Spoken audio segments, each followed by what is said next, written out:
Bhajpa party के वरिष्ठ नेता व बिहार प्रदेश कार्य समिति सदस्य आनंद शंकर ने मसरक में जहरीली शराब से मृत हुए मृतकों के परिजनों से मिलकर गहरी शोक संवेदना व्यक्त की।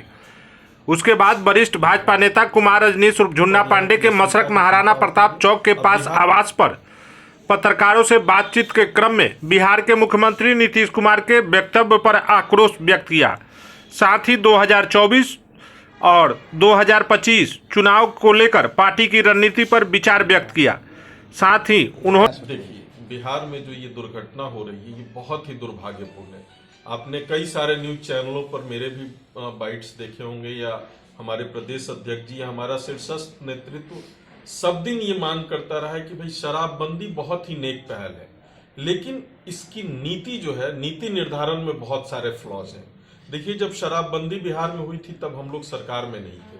उसके बाद भी नीतीश कुमार जी का प्रस्ताव आया और हम लोगों ने पूरे तन मन से उस अभियान का समर्थन किया था और ये लागू हुआ। लेकिन हम लोग शुरू से कहते रहे कि ये एक जो पैरेलल अवैध इकोनॉमी खड़ी हो गई है, इस पर समीक्षा की आवश्यकता है और जितने भी यहाँ लूप होल्स हैं उनको ठीक करने की जरूरत है। लेकिन नीतीश कुमार जी क्या है, अपने अहंकार में मदमस्त रहते हैं। उन्होंने जो एक निर्णय ले लिया, उनको अपना मुकाबला आदरणीय मोदी जी से करना होता है। तो मोदी जी के पास एक विजन है। उन्होंने गुजरात में शराबबंदी करी तो गुजरात के पास एवेन्यूज के बहुत सारे सोर्स थे। गुजरात एक नए मानदंड पे उन्होंने पहुंचाया। बिहार में अगर आपको करना था तो आपको सबसे पहले जितने बॉर्डरिंग डिस्ट्रिक्ट्स हैं वहां पर आपको लॉ एंड ऑर्डर मजबूत करना चाहिए था। ये जितने गली गली में अवैध शराब निर्माता और अवैध शराब के स्मगलर्स घूम रहे हैं, इन पर नकेल कसनी चाहिए थी। लेकिन इनके अधिकारी पदाधिकारी ही लिप्त में इसमें लिप्त हैं, तो ये किसी को क्या मना करेंगे। इन लोगों ने जो एक अवैध इकोनॉमी यहाँ खड़ी की है उसमें सरकार की पूरी सहभागिता है। और देखिए, मसरक जैसे इतने मसरक में जो दुर्भाग्यपूर्ण घटना घटी, मैं तो अभी सभी लोगों से मिल के आ रहा हूँ। उन बच्चों के आंसू, उन महिलाओं का जिनका सिंदूर उजड़ गया, उनके घर में कोहराम मचा हुआ है। लेकिन ये संवेदनहीन मुख्यमंत्री कह रहे हैं जो पिएगा वो मरेगा, जो पीता है वो मरता है। अरे भाई, बेचने वाले को पकड़िए, जो यहाँ पर अवैध धंधा कर रहा है उसको पकड़िए। आपने 2-4 इनोसेंट लोगों को पकड़ के जेल में डाल दिया। जो मुख्य सप्लायर थे वो एकदम बेधड़क घूम रहे हैं। पीने वाला तो चला गया, लेकिन उनके परिवार की क्या गलती थी? आज उस परिवार को मुआवजा मिलना चाहिए। आपने आर्टिकल 42 के तहत गोपालगंज में दिया क्योंकि वहां पर आपका कुछ निहित वो था। यहाँ मसरख में कि कोई पूछने वाला नहीं है। मसरख भी आप ही का है मुख्यमंत्री जी, ये भी बिहार का हिस्सा है। यहाँ के भी जो लोग मरे हैं उनके भी बाल बच्चे हैं। कुछ तो संवेदनशील बनी और कुछ तो यहाँ पर अभी तक वो आए नहीं। मैं तो मांग करता हूं कि मुख्यमंत्री को यहाँ आके एक एक व्यक्ति से मिलकर अपनी संवेदना व्यक्त करनी चाहिए और सबको मुआवजा देना चाहिए। और मुआवजे के साथ साथ जो यहाँ के लिप्त अधिकारी पदाधिकारी हैं उनको बर्खास्त करना चाहिए। सस्पेंड से काम नहीं चलेगा, तब जाके मसरक में एक प्रॉपर लॉ एंड ऑर्डर कायम हो पाएगा। मुआवजा मिलना चाहिए सर। उनकी तो पुलिस कह रही है होम्योपैथिक दवा खाने से मरे। नहीं, देखिए, मुआवजा एक अलग विषय हो गया। संवेदनहीनता और सहायता एक चीज होती है। दारू जो पी के मरा है, किसी ने सप्लाई किया है अवैध जहरीली शराब। पुलिस ने अनुसंधान में तो कहा है कि शराब पी के नहीं मरे हैं। नहीं, बिल्कुल मरी है। पुलिस लिपापोती कर रही है। पुलिस तो पूरा आंकड़ा भी नहीं बता रही है। पुलिस तो यहाँ की संलिप्त है। यहाँ के पुलिस पदाधिकारी की मिलीभगत से शराब बिक रहा था, इसके सैकड़ों प्रमाण है। इन लोगों को बर्खास्त करनी चाहिए, लेकिन सरकार को अपनी साख बचानी है। नीतीश कुमार को अपना अहंकार सामने आ जा रहा है, नहीं तो यहाँ के सारे पुलिस पदाधिकारी लिप्त हैं। क्या यहाँ पे जो काम हो रहा है सारण एसपी को नहीं पता है कि क्या हो रहा है? सबको पता हो रहा है।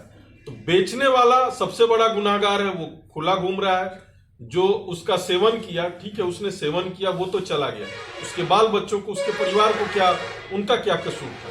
उनको तो कुछ जीविकोपार्जन के लिए, जीवन यापन के लिए मिलना चाहिए कि नहीं? ये एक संवेदनहीन मुख्यमंत्री ऐसी बात कर सकता है?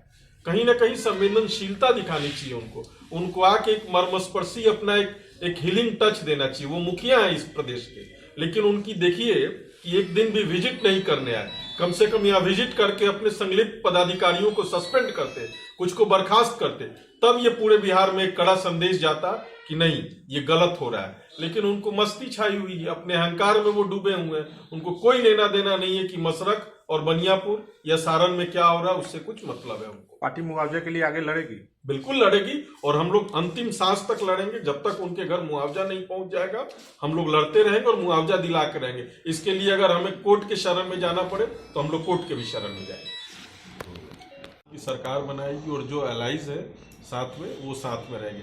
नीतीश कुमार जी की विश्वसनीयता समाप्त हो गई है। बिहार के लोग अब ऊब गए हैं नीतीश कुमार जी से। नीतीश कुमार जी अब एक अप्रासंगिक हो गए हैं बिहार में। अब बिहार को बदलाव चाहिए। बिहार ऊंच नीच अगड़ा पिछड़ा से ऊपर उठ रहा है। बिहार के लोगों को अब यहाँ की अस्मिता की चिंता हो गई है। अब बिहार भारतीय जनता पार्टी के नेतृत्व में फिर से एक नया मुकाम हासिल करे, इस पर अब हम लोग काम कर रहे हैं। अब हम लोग नीतीश कुमार ने क्या किया, लालू प्रसाद ने क्या किया, उससे आगे बढ़ के हम लोग क्या करेंगे उस पर रणनीति बन रही है। और हमारा शीर्ष नेतृत्व यहाँ बहुत ही काबिल मुख्यमंत्री देने जा रहा है, जिसके नेतृत्व में बिहार एक नया मानदंड स्थापित करेगा। देखिए, भारतीय जनता पार्टी अपने स्थापना काल से माँ भारती का वैभव कैसे लहराता रहे और पूरे विश्व में माँ भारती का कैसे सम्मान बढ़े, इसको लेके काम करती है। उसके साथ साथ राष्ट्रवादी विचार से हम लोग कभी समझौता नहीं करते। उसके लिए चाहे जो भी कुर्बानी देनी पड़े, हमारे दल के पुरोधा लोग हों या वर्तमान का नेतृत्व हो, सभी लोग राष्ट्र निर्माण में अपनी पूरी सहभागिता कैसे सुनिश्चित हो, इस पर ध्यान देते हैं। अब देखिए, पिछले 8 वर्षों से भारतीय जनता पार्टी की जब से केंद्र में सरकार आई है, भारत किस मानक पे अभी खड़ा है, भारत का क्या अभी पूरे विश्व में भारत की जो साख बनी है, नरेंद्र मोदी जी के नेतृत्व में जिस तरीके से 140 करोड़ लोगों की आवाज को लेकर वो पूरे विश्व में एक ग्लोबल लीडर के रूप में उभरे हैं। चाहे भारत में जितनी सोशल सिक्योरिटी स्कीम्स चल रही हों या इंफ्रास्ट्रक्चर को लेकर चीजें हों या एक एक व्यक्ति से जुड़ा हुआ सामान्य मानवीय जीवन मूल्यों को कैसे स्पर्श करके उनके जीवन के स्तर को ऊपर उठाना है, इस पर भारतीय जनता पार्टी रोज काम करती है। बाकी दल की तरह जात पात, ऊंच नीच, अगड़ा पिछड़ा या तुष्टीकरण की राजनीति भारतीय जनता पार्टी नहीं करती। यहाँ development for all and appeasement for none, किसी के साथ कोई भेदभाव नहीं, सबका साथ, सबका विकास और सबका विश्वास लेके भारतीय जनता पार्टी चल रही है। अब आपने प्रश्न किया 2024 को लेकर। 2024 में भारतीय जनता पार्टी को 140 करोड़ यहाँ के लोगों का आशीर्वाद मिलेगा, उसमें जितने मतदाता हैं, और हमको लगता है कि भारत का सारा रिकॉर्ड ध्वस्त होगा जैसे अभी गुजरात में ध्वस्त हुआ है। भारतीय जनता पार्टी 400 के ऊपर सीट लाकर पूर्ण बहुमत की सरकार तो बनाएगी। जितने सहयोगी दल हैं उनको साथ लेके पूरे भारत का विकास कैसे और भारत नए मानदंड पे विकासशील से विकसित देश कैसे बने, इस पर हमारा नेतृत्व काम कर रहा है। और आदरणीय मोदी जी के नेतृत्व में भारत विश्व गुरु बन के निकलेगा। सर 25 के लिए विजन क्या होगा? 25 का विजन हमारा जो होगा बिहार का, बिहार को कैसे विकसित राज्य के पैमाने पर हम लोग लेके आए, बिहार के लोगों को बिहार से बाहर ना जाना पड़े, मशरक के लोगों को मशरक में कैसे रोजगार मिले, बनियापुर विधानसभा के लोगों को बनियापुर में कैसे रोजगार मिले, ये विजन है भारतीय जनता पार्टी का। और पूरे बिहार के जितने विधानसभा हैं वहां पर एक औद्योगिक हब बनाकर सब जगह औद्योगिकरण करना। जैसे पीछे हमारे उद्योग मंत्री आदरणीय शहनवाज जी ने शुरू भी कर दिया था, लेकिन दुर्भाग्य है कि हम लोगों को मैंडेट मिला था, हम लोग वो सेवा नहीं कर पाए। उससे हम लोगों को कोई निराशा नहीं हुई है और मजबूती से हम अपने लक्ष्य की तरफ लगेंगे।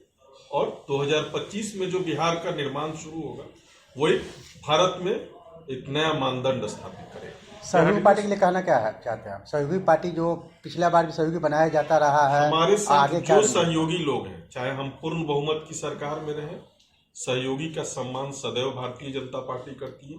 आप देखिए ना, 2020 में जो चुनाव हुआ था तो हमारी सहयोगी जदयू थी। जदयू को हम लोगों ने अपने साथ रखा, चुनाव लड़े। नीतीश कुमार जी को हम लोगों ने वैशाली में, जब हमारे गृह मंत्री जी, तत्कालीन गृह मंत्री जी आए थे 11 जनवरी को 2020 में, वहीं पर घोषणा कर दी थी कि परिणाम चाहे जो भी हो हमारे मुख्यमंत्री नीतीश कुमार होंगे, और उस पर हम कायम भी रहे। नीतीश कुमार जी को 43 सीट आई। भारतीय जनता पार्टी तब सबसे बड़ी पार्टी थी, उसके बाद भी हम लोगों ने नीतीश कुमार जी को मुख्यमंत्री बनाया। तो भारतीय जनता पार्टी सदैव से अपने सारे अनुषांगिक अपने जितने अलायंस पार्टनर है उन सबको लेके चलती है साथ में।